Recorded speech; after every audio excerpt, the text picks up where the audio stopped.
Bien,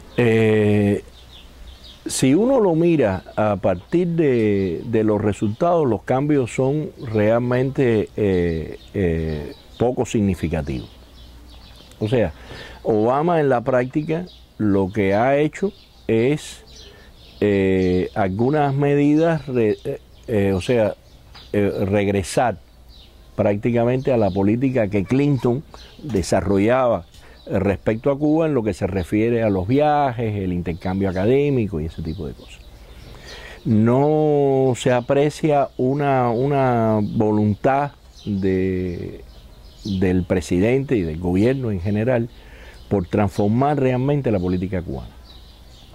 A pesar de que había muchas expectativas cuando Obama tomó la presidencia por las propias declaraciones que Obama hizo, sobre todo en la quinta cumbre iberoamericana, donde América Latina prácticamente, a pesar de que no estaba ni en la agenda, se convirtió en el centro de la reunión, y Obama declaró allí la posibilidad de un nuevo comienzo en las relaciones hacia Cuba, etc. Tengo la impresión de que la política que Obama está siguiendo en estos momentos es dejar que sean los grupos interesados en el cambio de relaciones los que presionen al Congreso, y si cambia la correlación de fuerza en el Congreso a favor de esos cambios, por lo menos este gobierno, a diferencia del gobierno de Bush, no amenaza con vetar ese proceso. O sea, creo que está reaccionando un poco a lo que haga precisamente el Congreso al respecto, y la posición de la administración ha sido una posición reactiva ante eso. De todas formas, yo creo que tenemos que tener en cuenta, que Obama no tiene vínculos orgánicos con las fuerzas de derecha que han impulsado una política muy beligerante para Cuba.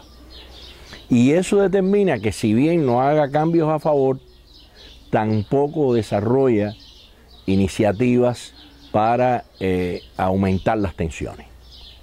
Esa yo lo establecería como una diferencia.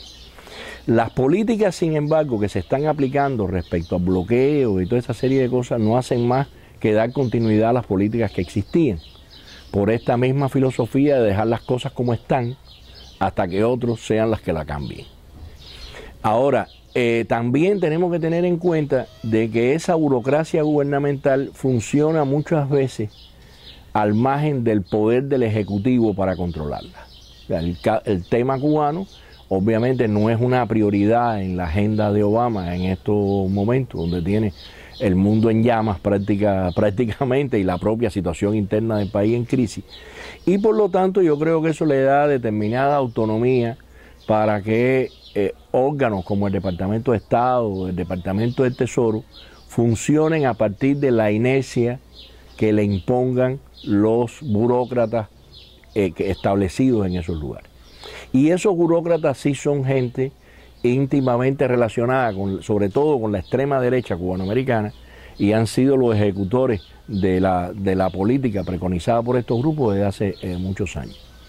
Por lo tanto, el balance, yo diría, de lo que debiéramos ver en el caso de Obama, yo lo ubicaría en un criterio de un poco ecléctico, de que no es mejor, pero tampoco es más malo.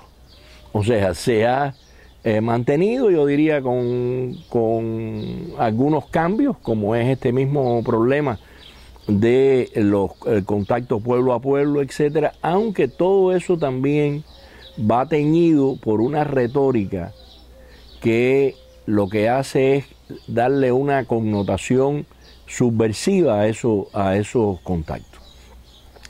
De forma tal de que lo que estamos es regresando en ese sentido al famoso carril 2 de la ley Torricelli, que se justifica por eso. Todo eso crea un problema respecto a la posibilidad de diálogo con Cuba. En muchos sectores, incluso sectores liberales norteamericanos, se parte del criterio que para avanzar esa política hay que usar los mismos argumentos que la derecha. Entonces se parte de la idea de que lo que hay que decir es que los contactos pueblo a pueblo van a derrocar al régimen mejor que la política agresiva de la extrema derecha.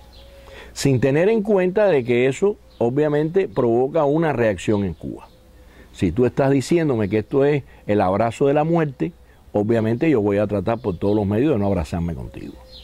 Y eso por lo tanto genera mantiene sobre todo un nivel de incomunicación muy grande y un nivel de sospecha muy grande hacia todos los procesos de acercamiento entre Cuba y los Estados Unidos. Eso se achaca muchas veces a la intransigencia de determinados sectores en Cuba, pero en realidad la esencia del problema es que hasta de una forma expresa esos contactos están avalados por un criterio contrarrevolucionario respecto a Cuba. Por lo tanto, eso provoca cierta reacción. Esa es más o menos, no sé si con eso completo la idea de lo que yo me hago de lo que está ocurriendo aquí. Habría que ver, aquí hay dos variables que yo creo que pueden influir en este proceso. Una es la variable de cuán efectivos sean los esfuerzos por mejorar las relaciones con Cuba. Y ahí tendríamos que incluir a ciertos sectores de la sociedad norteamericana interesados en negocios con Cuba, como es tradicionalmente los agroalimentarios, por ejemplo, y parte de la industria turística. Tendríamos que agregar nuevos intereses vinculados a la exploración petrolera en Cuba, donde ya se están dando debates interesantes en el seno de la sociedad cubana. Habría que incluir a los sectores liberales y de izquierda que tradicionalmente han promovido esos contactos desde una visión de la libertad de los norteamericanos para viajar y tener contactos con quien lo decida, una libertad incluso avalada por la propia Constitución de los Estados Unidos. El otro elemento a favor de eso, dentro de esta primera variable, sería las propias transformaciones que están ocurriendo en la comunidad cubanoamericana. La llegada de nuevos inmigrantes, el peso que estos inmigrantes cada día tienen en la comunidad, aunque todavía eso no tiene una expresión política concreta. O sea, no hemos encontrado, es difícil prácticamente encontrar movimientos que reflejen las posiciones de estos grupos. El impacto de este grupo no es todavía considerable en lo que es el balance político de Miami. Apenas el 20% de ellos están en capacidad de votar y muchos son los que ni siquiera votan. Y por lo tanto todavía estamos en un proceso en ciernes con relación a eso. La otra variable que yo creo que tendremos que tener en cuenta es qué va a pasar después de estas elecciones, o mejor dicho, qué va a pasar en las próximas elecciones y en qué condiciones, si Obama se reelige, en qué condiciones se reelige. Si va a haber una reversión de los cambios que ganaron los republicanos en estas elecciones parlamentarias pasadas, o si esa mayoría se va a incrementar. Creo que todavía es muy pronto para saber exactamente qué es lo que va a pasar en las elecciones. Parece que Obama está siguiendo una política parecida a la de Clinton, que es gobernar con la agenda de sus enemigos, y le ha ido bien, ha mejorado su ranking en la opinión pública norteamericana cuando se está mostrando duro y cuando actúa en función de muchas cosas que en definitiva contradicen su campaña electoral. Pero habría que ver también si él puede garantizar el voto que garantizó de ciertos sectores de la sociedad norteamericana que obviamente se sienten traicionados por su ejecutoria. Y si gana, ver entonces qué va a pasar con los demás. O sea, cuál va a ser el balance de fuerza en esto. Como ya te decía, no creo que el tema cubano sea lo más importante, y no es lo más importante porque ni siquiera América Latina es lo más importante. O sea, yo creo que también en la medida en que aumente el interés por América Latina en la política exterior de los Estados Unidos, algo que tendrán que en algún momento considerar, porque en realidad la región se ha convertido en estos momentos en el principal foco de confrontación con la política norteamericana en el mundo. En la medida en que eso ocurra, el tema de Cuba alcanzará mayor importancia o por lo menos una importancia relativa dentro del contexto de la política norteamericana. Mira, aquí tendríamos que empezar por analizar qué es lo que en Estados Unidos se considera sociedad civil en Cuba. O sea, para los Estados Unidos, para importantes sectores, yo diría, no solo del gobierno, sino de la opinión pública norteamericana, en Cuba prácticamente no existe sociedad civil si esa no es la sociedad de los disidentes.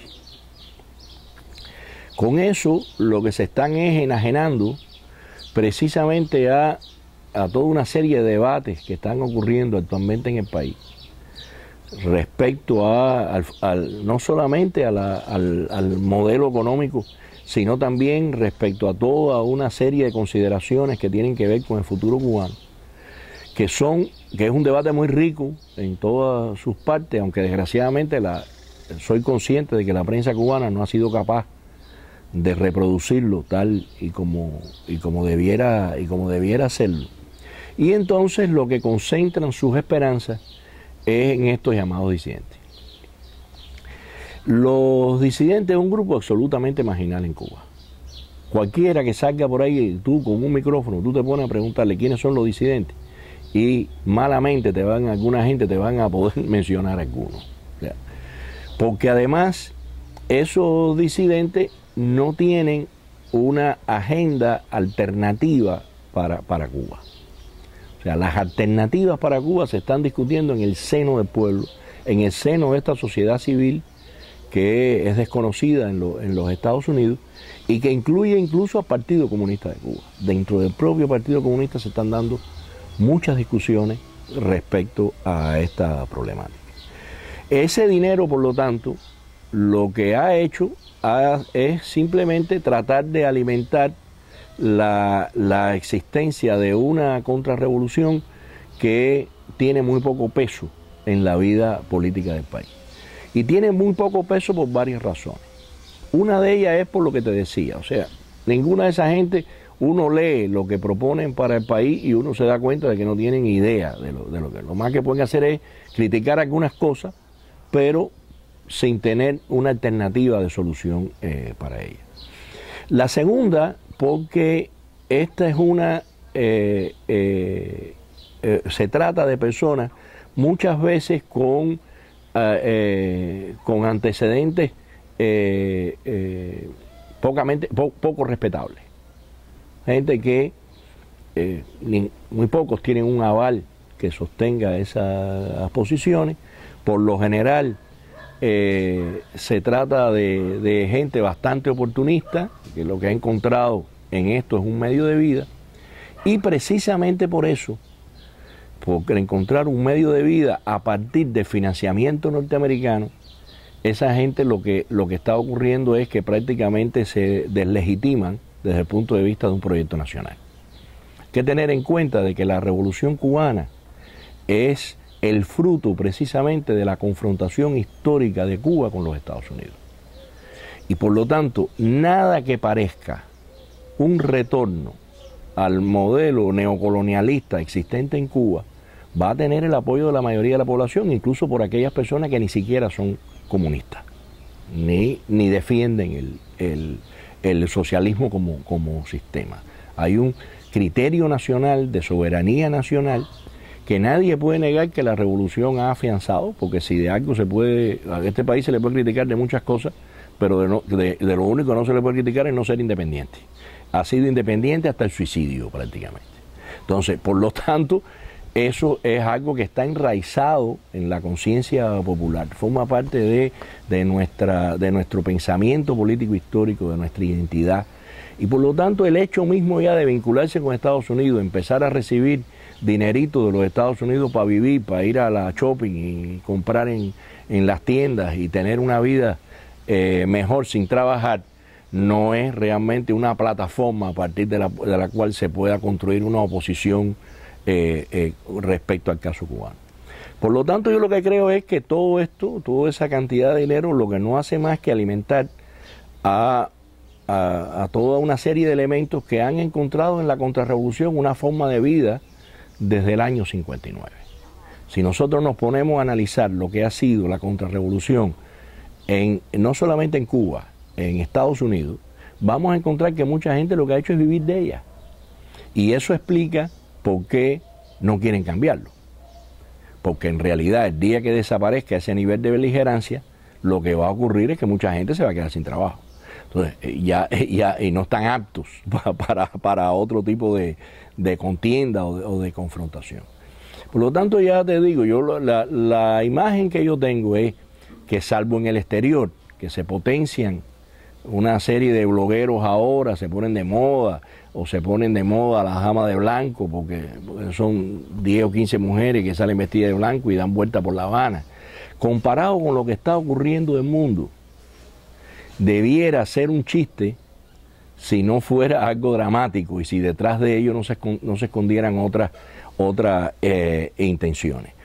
No creo que nadie que realmente objetivo pueda pensar que una muchachita que se coge en un blog y tú tienes un blog y tú sabes que jamás tú te vas a ganar el premio Ortega y Gasset o un Pulitzer o algo por el estilo escribiendo en tu blog. Esa no es la... Y sin embargo, decenas de miles de dólares ha obtenido esa muchacha como premio por encima de toda una serie de intelectuales, periodistas, supercapacitados que existen en Cuba, e incluso fuera de Cuba, que